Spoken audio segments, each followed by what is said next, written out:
চাহিদার তুলনায় গ্যাস মিলছে 40% কম। কলকারখানা চাকা ঘুরছে ধুকে ধুকে। ঢাকা, গাজীপুর, নারায়ণগঞ্জ, সাভার, আশুলিয়া, ভালুকা সহ দেশের সব শিল্পাঞ্চলেই অভিন্ন পরিস্থিতি। সবচেয়ে বিপদে পড়েছে দেশের বস্ত্র ও তৈরি পোশাক খাত। গ্যাসের অভাবে ঝুঁকিতে পড়েছে এই খাতের $70 বিলিয়ন বিনিয়োগ। দর্শক, সমকাল সংবাদ পর্যালোচনা এ বিষয়ে বিস্তারিত জানাতে আজকে আমাদের সঙ্গে যুক্ত আছেন সমকালের সিনিয়র রিপোর্টার আবু হেনা মুহিব। তার কাছ থেকে বিস্তারিত জানবো। সঙ্গে আছি শাহাদাত তনিম। আবু হেনা মুহিব, সমকাল সংবাদ পর্যালোচনা আপনাকে স্বাগত জানাচ্ছে। আপনাকে ধন্যবাদ। আপনার কাছ থেকে একটু জানতে চাই, কলকারখানায় যে গ্যাস সরবরাহ হয় সেটি 40% কমেছে, কেন এটি? এটা আসলে এক্স্যাক্টলি 40 এরকম আমরা বলেছি স্টোরির মধ্যে, এটা কম বেশি আছে কোথাও। আমরা এভারেজে 40 বলতে পারি। তো এটা একটা বড় কারণ হচ্ছে আসলে আমাদের এখন সরবরাহ ঘাটতি রয়েছে। আমাদের পাইপলাইনের মধ্যে গ্যাস নাই। এটা হচ্ছে প্রধানতম কারণ হচ্ছে আমাদের উৎপাদন কমে গেছে। আর দ্বিতীয় হচ্ছে সরবরাহ লাইনের মধ্যে কিছু সংকট রয়েছে। ফলে আমাদের সরবরাহ ব্যবস্থা দুর্বলতার কারণে যতটুকু আমরা প্রডিউস হয়েছে, যতটুকু আমরা আছে হাতে, ওটুকু ঠিকমতো সরবরাহ করতে পারছি না। এটা একটা বড় কারণ হচ্ছে আসলে এখন যে গ্যাস সংকটের। এই সংকট দূর করার জন্য আসলে কি ধরনের পদক্ষেপ নেওয়া উচিত বলে মনে করেন? এই সংকটের ২ ধরনের সমাধান আমরা বিবেচনা করতে পারি। প্রথমত হচ্ছে যে স্থায়ী সমাধান।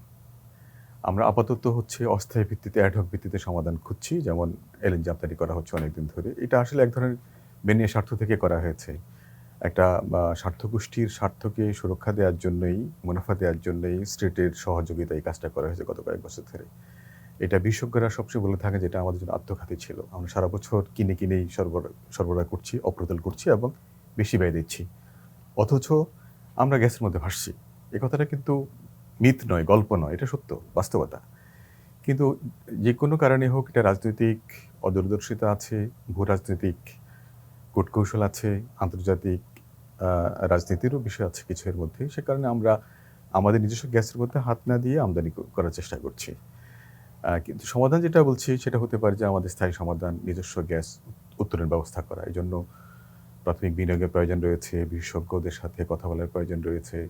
মোটামুটি একটা কমপ্লায়েন্ট পরিস্থিতির মধ্যে দিয়ে আমরা নিজস্ব উৎপাদন ব্যবস্থাকে শক্তিশালী করতে পারি। এটা হচ্ছে স্থায়ী সমাধান।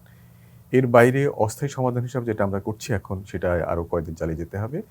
কারণ হচ্ছে স্থায়ী সমাধানের জন্য যে আপনার যে এক্সপ্লোরেশনের প্রয়োজন, অনেকগুলো প্রক্রিয়ার মধ্যে রয়েছে। সেই জন্য অন্তত ২-৩ বছর সময় প্রয়োজন রয়েছে। তো ততদিন শিল্প কেমন করে চলবে? ততদিন পর্যন্ত আমাদেরকে এখন যে অ্যাড হক ভিত্তিক সমাধান, সেটাই চালিয়ে যেতে হবে। আর এখন অ্যাড হক ভিত্তির মধ্যে আবার সমস্যা শুরু হয়ে গেছে। কারণ হচ্ছে সরবরাহ লাইনের মধ্যে যেহেতু সমস্যা আছে, আপনি যতটুকু পাইপে ঢেলে দিচ্ছেন সেটা সম্পূর্ণ আপনি শিল্প পর্যন্ত পৌঁছাতে পারছেন না। ফলে গ্যাস এই সেক্টরটাকে সত্যিই খুব ভালোভাবে মনোযোগ দিতে হবে। এখানে আরেকটা সমস্যাও রয়েছে, আপনার দুর্নীতি রয়েছে চরম রকমের। আমি কয়েকজন ব্যবসায়ী উদ্যোক্তার সাথে কথা বলেছি, স্টোরি করতে গিয়ে কথা বলেছি, তার আগেও বলেছি, পরেও করেছি, আজকেও কথা হয়েছে।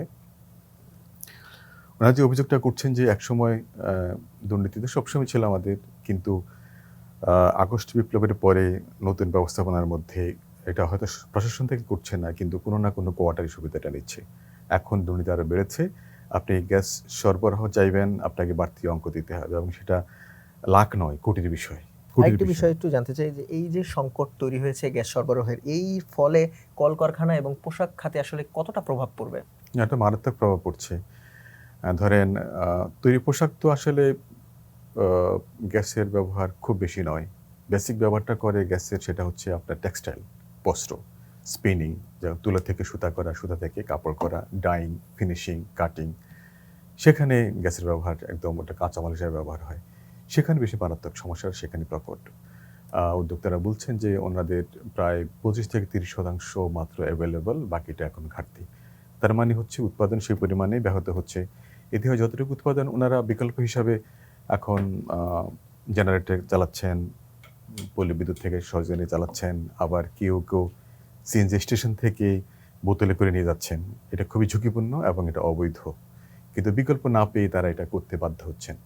তো সেভাবে তারা এখন আপাতত কাজটা চালিয়ে যাওয়ার চেষ্টা করছেন। কিছুটা ধরেন অন্তত যদি আমরা 25 যদি অ্যাভেলেবল হয়, তার মানে 75 আনঅ্যাভেলেবল। ওই 75 এর মধ্যে ধরেন 10 to 15 or 20 এটা তারা বিকল্প হিসাবে, যেটা বললাম, সিএনজি স্টেশন থেকে নিয়ে আসি, অথবা আরবি থেকে করছি, অথবা জেনারেটরের মাধ্যমে বিদ্যুৎ খরচ করে সেটা করি, সেটা অনেক ব্যয়বহুল এবং মানসম্পন্ন বিদ্যুৎ সেখানে পাওয়া যায় না। তার ফলে হয় কি, আপনার প্রোডাক্টটা কোয়ালিটির প্রোডাক্ট হয় না, ফিনিশিং ভালো হয় না। এই ধরনের ফিনিশিং হওয়ার কারণে হবে কি, আপনার বায়াররা এখন প্রোডাক্ট রিজেক্ট করবে, স্টক লটের পরিমাণ বেড়ে যাবে, হ্যাঁ, আমরা ক্ষতির শিকার হব। এতে গেলে আপনার বস্ত্র খাতের কথা বলছি। আর তৈরি পোশাক খাতেও ব্যাপারটা ওদের এতটা না হলেও কিন্তু তৈরি পোশাক খাতে কিছু কিছু প্রোডাকশন আছে যারা কম্পোজিট কারখানা, ওখানে একইভাবে তুলা থেকে সুতা থেকে একেবারে ইন্ট্রোডাকশন টু সব প্রোডাক্ট সেখানে হচ্ছে। সেই পকেটের মধ্যে গ্যাসের ব্যবহার আছে। তো সেখানে গ্যাস না থাকার কারণে তারা সংকটের মধ্যে রয়েছে। তুলনামূলকভাবে তারা কিছুটা ভালো আছে টেক্সটাইলের তুলনায়। এই সরবরাহ যে সংকটটা এখন চলছে সেটি কি সামনের দিকে বাড়তে পারে বলে মনে করছেন? আমার আশঙ্কা হচ্ছে এটা সহসা সমাধান হবে না, আনলেস যদি সরকার এখন জরুরি ভিত্তিতে কিছু রেশনিং করে বলতে ধরেন আমাদের সারের মধ্যে অনেক গ্যাস দেওয়া হচ্ছে। সার উৎপাদন আমরা নিজেরা না করলেও পারি, পৃথিবীর সারা বিশ্ব উন্মুক্ত আছে আমাদের জন্য, ওখান থেকে আমরা আমদানি করতে পারি। কিন্তু আমরা শিল্পের গ্যাস সেটা আমরা বাইরে থেকে আপাতত আমদানি করতে পারছি না। কিছু যেটা আনা হচ্ছে সেটা কিন্তু একটা, যেটা আগে বলেছি। ফলে আমাদের প্রায়োরিটি দেওয়া উচিত হচ্ছে শিল্পের মধ্যে, যাতে করে নিরবচ্ছিন্নভাবে সরবরাহ রেখে সেখানে উৎপাদন, আমদানি, রপ্তানি সব কিছু সঠিক রাখা যেতে পারে। এটাকে আমি কেন জানি না এখন সরকার যথেষ্ট গুরুত্ব দিচ্ছে না। আমরা আবার বলছি আপনাকে, সার আমরা কিন্তু আমদানি করতে পারছি এবং হিসাব করে দেখা হয়েছে যে আমদানি ব্যয় যা, উৎপাদন ব্যয় তার চেয়ে বেশি। তাহলে এই হিসাবটা কেন আমলে নেওয়া হচ্ছে না নীতি নির্ধারক, নীতি প্রণেতারা? আমার বিশ্বাস যদি এটা তারা এইভাবে চিন্তা করে থাকেন, তাহলে সারে কিছুটা রেশনিং করে হলেও আমাদের শিল্পে এখন আপাতত চালিয়ে দেওয়া উচিত। আপনি নীতি নির্ধারকদের কথা বলছিলেন, সংশ্লিষ্ট সঙ্গে যারা যুক্ত আছেন তারা এই বিষয়টি নিয়ে কি বলছেন? কাদের সঙ্গে আপনার কথা হয়েছে? না, এটা আসলে এই সরকার তো খুব বেশি দিন হয়নি। আর ওনারা যে সব বিষয়ে দক্ষ সেরকম নয়, তাদের সদিচ্ছা আছে, সেটা সত্য, সদিচ্ছা তাদের যথেষ্ট আছে। কিন্তু আসলে এটা আমরা সবাই জানি যে একজন উপদেষ্টা সব কিছু করবেন না, তার তো সেই বাহিনী লোকবল লাগবে, সেই লোকবল থেকে তারা যথেষ্ট সহযোগিতা পাচ্ছেন না। ফলে এরকম একটা বিশাল বড় সিদ্ধান্তের ক্ষেত্রে রাতারাতি কেউ কিছু করে ফেলতে পারবেন, ব্যাপারটা তত সহজ নয়। এই জন্য আসলে সরকারের শীর্ষ পর্যায় থেকে শুরু করে আপনার সংশ্লিষ্ট যারাই আছেন, উদ্যোক্তারা, শিল্পপতিরা অথবা আর অন্যান্য বিশেষজ্ঞ যারা আছে, তাদেরকে নিয়ে খুব গুরুত্বের সাথে আমার মনে হয় যদি প্রধান উপদেষ্টা একটা সভা ডেকে থাকেন, that will be fantastic solution. ব্যবসায়ীরা নিশ্চয়ই আপনার সঙ্গে কথা বলেছেন, তারা আসলে কতটা ঝুঁকি মনে করছে এই মুহূর্তটাকে? এটা তো ঝুঁকিপূর্ণ, নানান দিক থেকে ঝুঁকিপূর্ণ। যে এটা যেমন ব্যবসায়ীদের, আপনি সাধারণ মানুষ আমরা বলতে পারি যে আমরা এখন ট্রাম্প প্রশাসনের যে শুল্ক খড়ক, সে কারণে কিন্তু আমাদের রপ্তানি হুমকির মধ্যে পড়েছে।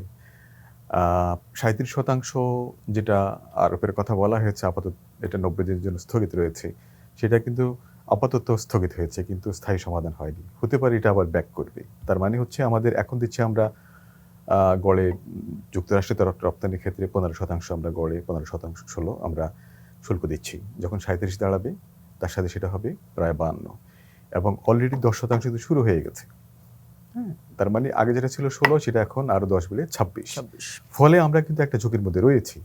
এরকম মুহূর্তে আমাদেরকে ক্রেতাদেরকে খুব বেশি হ্যাপি রাখার প্রয়োজন রয়েছে, কারণ প্রতিযোগিতার বাজারে আমরা যদি পিছিয়ে পড়ে থাকি, তাহলে বায়াররা, ব্র্যান্ড ক্রেতারা অন্য দেশ থেকে সোর্স শুরু করবেন। ফলে আমাদের গ্যাস নাই বলে আমাদের প্রতি তারা দয়া, করুণা, দাক্ষিণ্য দেখাবে, ব্যবসার ক্ষেত্রে সেটা হয় না। অন্তত এই গ্যাস সংকট এবং যে বৈশ্বিক পরিস্থিতি, সেখানে আমরা সত্যি একটা বড় বিপদের মধ্যে রয়েছি এখন। আবু হেনা মুহিব, আমাদেরকে সময় দেওয়ার জন্য আপনাকে অসংখ্য ধন্যবাদ। আপনাকে ধন্যবাদ। দর্শক, এই ছিল সমকাল সংবাদ পর্যালোচনার আজকের বিষয়। অন্য কোনো দিন অন্য কোনো বিষয় নিয়ে আমরা আবারও হাজির হব। ততক্ষণ পর্যন্ত সমকালের সঙ্গে থাকুন এবং দেশ বিদেশের সর্বশেষ সংবাদগুলো জানতে www.সমকাল.com চোখ রাখুন।